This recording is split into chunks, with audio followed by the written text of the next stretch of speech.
नमस्कार दोस्तों, आज हम इस वीडियो में iQOO Z9s versus Infinix Note 40 Pro 5G का फुल डेप्थ कंपैरिजन करने वाले हैं। इसके अलावा इसी कीमत में आने वाले दूसरे स्मार्टफोन की जानकारी भी आपको वीडियो के लास्ट में देंगे। सबसे पहले बात करते हैं दोनों फोन के डायमेंशन की। दोनों फोन की लेंथ की बात करें तो Z9s में 6.45 इंच जबकि 40 Pro 5G में 6.47 इंच की लेंथ मिलती है।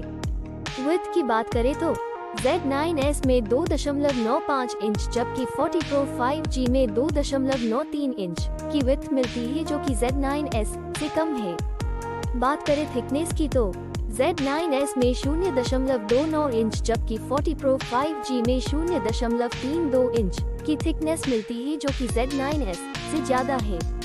अब बात करते हैं वेट की तो Z9s में 180 ग्राम जबकि 40 Pro 5G में 190 ग्राम का वेट देखने को मिलता है, जो कि Z9s से ज्यादा है।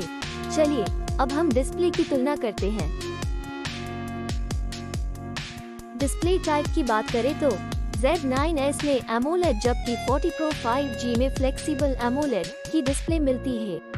डिस्प्ले साइज की बात करें तो Z9s में 6.77 इंचेस जबकि 40 Pro 5G में 6.78 इंचेस मिलती है। डिस्प्ले रेजोल्यूशन Z9s में 1080x2392px FHD+ और 40 Pro 5G में 1080x2436px FHD+ मिलता है। Screen to body ratio Z9s में 90.12% जबकि 40 Pro 5G में 89.33% मिलता है। बात करें PPI डेंसिटी की तो Z9s में 388 पिक्सल प्रति इंच जबकि 40 Pro 5G में 393 पिक्सल प्रति इंच मिलती है। अब देखते हैं डिस्प्ले के अन्य फीचर्स यानी विशेषताएं की, जो कि मोबाइल फोन का महत्वपूर्ण हिस्सा है। अब बात करते हैं सबके पसंदीदा फीचर्स कैमरा की। दोस्तों, सबसे पहले बात करें मेन कैमरा की तो Z9s में 2 कैमरा देखने को मिलता है, जिसमें कि प्राइमरी कैमरा और आखिर में डेप्थ कैमरा देखने को मिलता है। और 40 Pro 5G की बात करें तो इसमें 3 कैमरा देखने को मिलता है, जिसमें कि प्राइमरी कैमरा, मैक्रो कैमरा और आखिर में डेप्थ कैमरा देखने को मिलता है। बात करें वीडियो कैमरा की तो Z9s में 9 डिफरेंट टाइप के फीचर्स मिल जाते हैं और 40 Pro 5G की बात करें तो उसमें 13 डिफरेंट टाइप के फीचर्स मिल जाते हैं। अब बात करें फ्रंट कैमरा यानी कि सेल्फी कैमरा की तो Z9s में सिंगल कैमरा देखने को मिलता है, जिसमें कि 3 डिफरेंट फीचर्स मिलते हैं और 40 Pro 5G में भी सिंगल कैमरा देखने को मिलता है, जिसमें 6 डिफरेंट फीचर्स मिलते हैं। आइए अब बात करते हैं हार्डवेयर के बारे में, जिसमें हम CPU, GPU और RAM की जानकारी देखेंगे। हार्डवेयर में सबसे पहले CPU, जो कि स्पीड के हिसाब से देखा जाए तो फोन में सबसे इम्पोर्टेंट पार्ट है, उसकी डिटेल्स देखते हैं।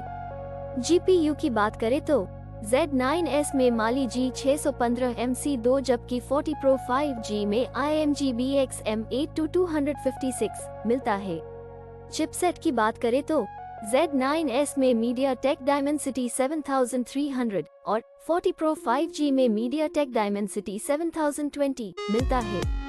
बात करें रैम की तो Z9s में 2 ऑप्शन देखने को मिलता है, जिसमें 8 GB 12 GB की रैम मिलती है, जबकि 40 Pro 5G में एक ही ऑप्शन देखने को मिलता है, जिसमें 8 GB रैम मिल जाती है। बात करें इंटरनल मेमोरी, जिसको हम स्टोरेज भी कहते हैं, वो Z9s में 2 विकल्प देखने को मिलता है, जिसमें 128 GB 256 GB की स्टोरेज मिलती है, जबकि 40 Pro 5G में एक ही विकल्प देखने को मिलता है, जिसमें 256 GB स्टोरेज मिल जाती है। एक्सपैंडेबल मेमोरी दोनों फोन में नहीं है। ऑपरेटिंग सिस्टम दोनों फोन में Android V14 देखने को मिलती है।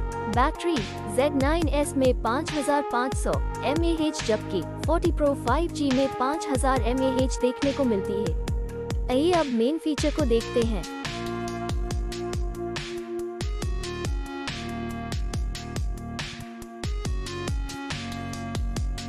कलर्स की बात करें तो दोनों फोन में सेम ही 2 कलर्स ऑप्शन देखने को मिलते हैं।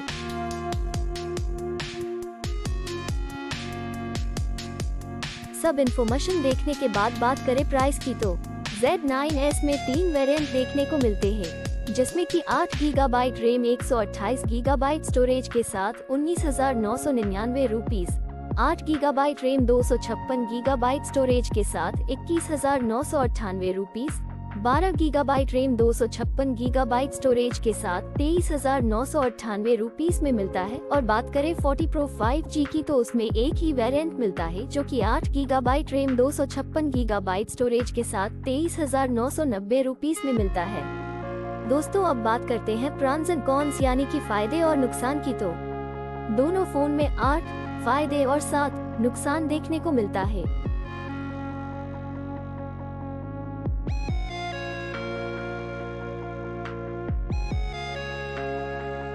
फाइनली बात करें है रिजल्ट की तो डिस्प्ले में दोनों फोन सेम ही है। मेन कैमरा में 40 Pro 5G आगे है। फ्रंट सेल्फी कैमरा में दोनों फोन सेम ही है। परफॉर्मेंस में दोनों फोन सेम ही है। दोस्तों अब हम सेम प्राइस में आने वाले दूसरे फोन को भी देख लेते हैं। पहले कॉम्पिटिटर फोन की बात करें तो उसमें Samsung Galaxy A25 5G है, दूसरा iQOO Z9s Pro है, तीसरा Oppo F27 5G है और लास्ट कॉम्पिटिटर फोन की बात करें तो उसमें Motorola Edge 50 5G है। और ये सारे फोन की डिटेल्स आपको डिस्क्रिप्शन में मिल जाएगी। प्रिय दोस्तों, अगर यह वीडियो आपको अच्छा लगा हो तो कृपया इसे लाइक, शेयर और सब्सक्राइब करना न भूलें।